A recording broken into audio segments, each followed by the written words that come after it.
Good evening, YouTube. This is the Atheist Chef. If you have been paying attention to YouTube in the past day or so, Nephilim Free, that's right, our good friend Nephilim Free has released another video. And this one, well, this was just far too easy. So, without any further ado, let's begin. Have you ever had an evolutionist tell you, just show me one out-of-place fossil? Because, you know, they say the geologic column is so perfectly organized it matches the evolution theory so well. Well, that's not true. Every living fossil, and there are tens of thousands of them, is an out-of-place fossil. Because they can't have existed unchanged for all these millions of years if random mutation and natural selection are what morphs organisms so that new kinds of life are produced over time. I have no idea what he's trying to say here. He says if the fossils are out of place, because they couldn't have existed unchanged for millions of years.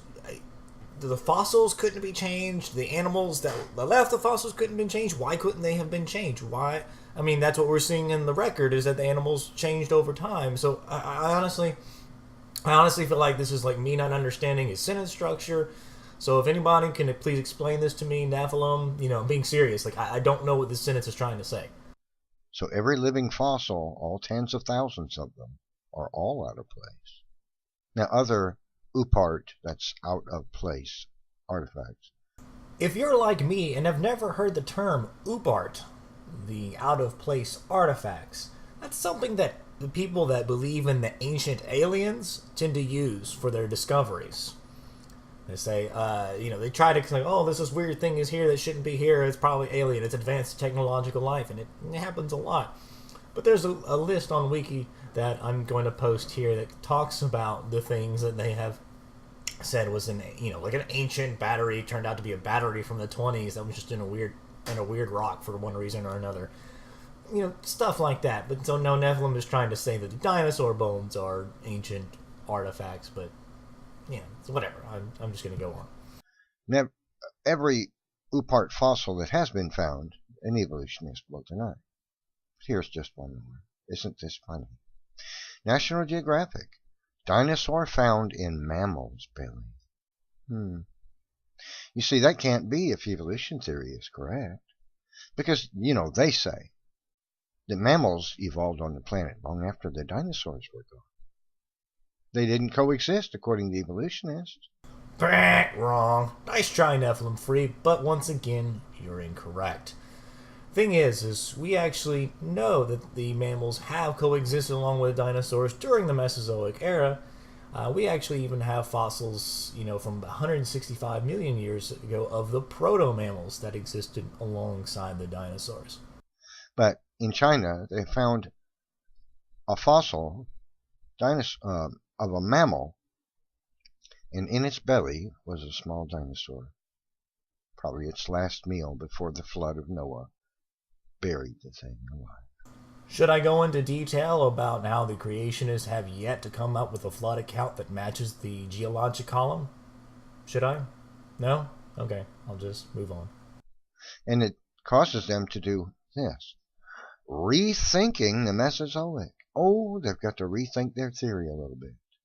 Dear Nephilim Free, did you not read the article? Did you not assume that the people that were watching this were going to read the article? Well, I'm going to, and it's going to point out how much of a cretin you are. Let's start from the second paragraph.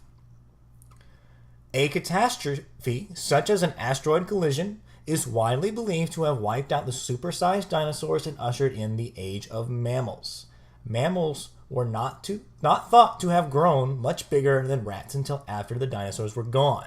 You see, what this means, Nephilim Free, and as scientists have evidence for, is that the mammals, the tiny little mammals, coexisted with the dinosaurs and were around at the time of the extinction.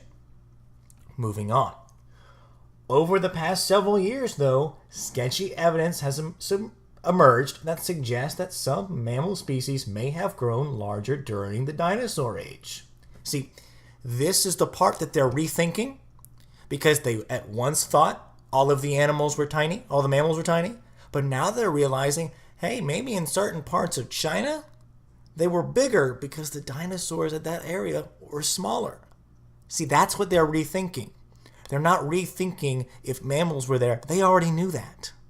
So you see this little clever ploy that he thought he was pulling by rephrasing the rethinking the Mesozoic. What exactly are they rethinking? By using some wordplay, he was trying to make it sound like, oh yeah, they're rethinking about how the animal, what creatures existed during the Mesozoic era. Not true. So why would you do that? Why would you be so intellectually dishonest as to do that with the fucking article right there? God, man. Did you not think that far? Well, you know what they'll do. They'll just modify a little bit and keep on going. Keep pushing that evolution theory because God didn't create anything and you're living a lie. You do realize, Nephilim Free, that you cretards are about 33% of the Christians out there that do disagree with evolution. About 20% are not for sure, but a majority of Christians out there believe that evolution is a fact, but God isn't responsible for it. He guided it, whatever. But thing is the Christian scientists out there, I think it's Francis Miller, I think that's his name, or Ken Miller, the guy that's Francis for sure. That is, the head of the Human Genome Project that mapped the human DNA. Christian, believed in evolution. And people like Fiona Robertson that have spent more time in the field of evolutionary biology than you have spent in your mother's basement. It's people like Fiona that prove to you fundy fucknuts that you don't know a goddamn thing about science and evolution and have been showing you wrong for years. Do you get that? Doesn't that bother you at all? If you don't believe naturalism, evolutionism, determinism, materialism, moral relativism are all to truth. Isn't it so funny? Neville, you realize that not all atheists go for materialism, determinism, and all those other isms, right? That's not what all atheists believe. So let's go with your count so far. Let's see. We have intellectual dishonesty, straw men, willful ignorance to actual science. What else have you got for us? Now here's what they're going to do. They're just going to modify their theory a little bit and keep on pushing it. As everything is okay. It's always okay. You see, there's never a problem for evolution theory. They just adjust the theory a little bit and keep on going. It's never a problem for evolution theory. Never. There's no problems with evolution theory. We just modify the theory and keep on going. And that's the greatest thing about the scientific method. And I know this gets talked about a lot. That the scientific method, it's moldable, it's pliable, it's able to change when new evidence arises. Now, for example, in the 5th century or the 3rd century, the Greeks had come up with the idea, basically the forefathers come up with the idea of the atomic theory. Basically all that, hey, there's all really tiny invisible particles that are everything. See, science said, okay, that's pretty cool, let's go with that. Then they started testing things and trying things out, and they started experimenting. And eventually different aspects that people had proposed either was falsified or was proven, shown to be true or accurate. And then we modified and just kept going. And that's why we have the atomic theory that we have now. And that's a theory, just like evolution.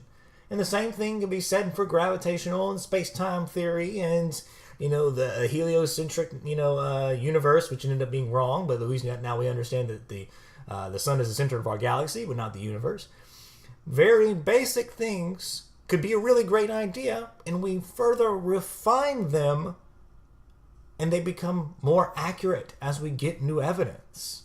But you make it sound like that there's this conspiracy that it's just that evolution can't ever be proven wrong because we can just change up. Oh, well, what we mean is evolution means this. Well, no, that's not how that actually works. That's your little pet conspiracy that, if anything that's been changing, it's the creationist theories, how Noah's flood works, how the ice dome around the earth, and all those good fun things that creationists like to change. Science refines and gets better and has a better understanding based on the evidence, and we wouldn't call it, we wouldn't call the evolution just a theory. I mean, we know it's a fact. I mean, any person, even to a person that drives the bug truck that kills all the mosquitoes, can tell you that mosquitoes are evolving because they have to come up with new chemicals.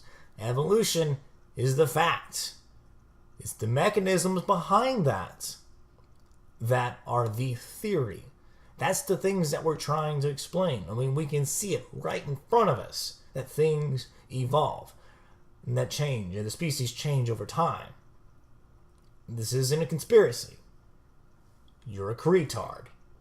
Plain and simple. So that's it, folks. This is the Atheist Chef, signing off.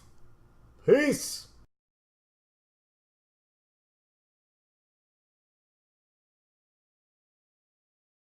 And this one, well, this was just far too easy.